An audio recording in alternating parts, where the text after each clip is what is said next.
passagers. J'ai une seule question, Emmanuel Comte. Ça fait des années, vous et moi, qu'on suit les résultats d'Air France. Ils ne sont pas toujours très bons.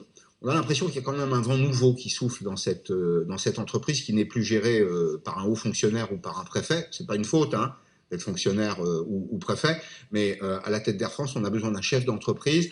Est-ce que, ça va mieux? Est-ce que Air France est sauvé?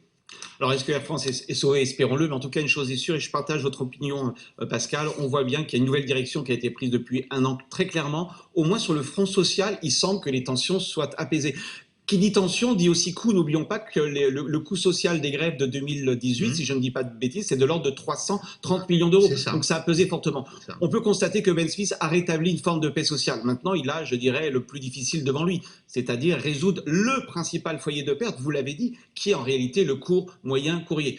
L'histoire est assez simple, au fond, et vous la connaissez aussi bien que moi, Pascal, c'est la montée en puissance du low cost, et Air France n'a pas, dans la même mesure que British Airways, avec Vueling, même que Lufthansa, pris la mesure du phénomène. Simplement un chiffre, la part du low cost dans le groupe Air France, en termes d'appareils, c'est de l'ordre de 13%. Chez British, on est à 30%, chez Lufthansa, on est à 25%. Donc la question est, il faut faire monter en puissance, et Ben Smith l'a annoncé, la marque Transavia. Une fois qu'on a dit ça, on a tout dit, et on n'a rien dit. On les met où, ces avions?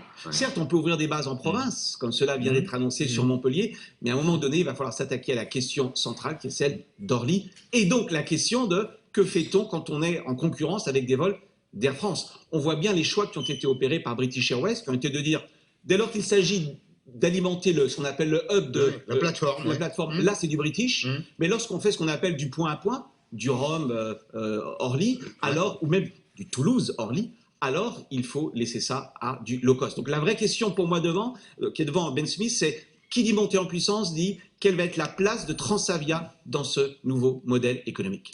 Voilà qui est dit.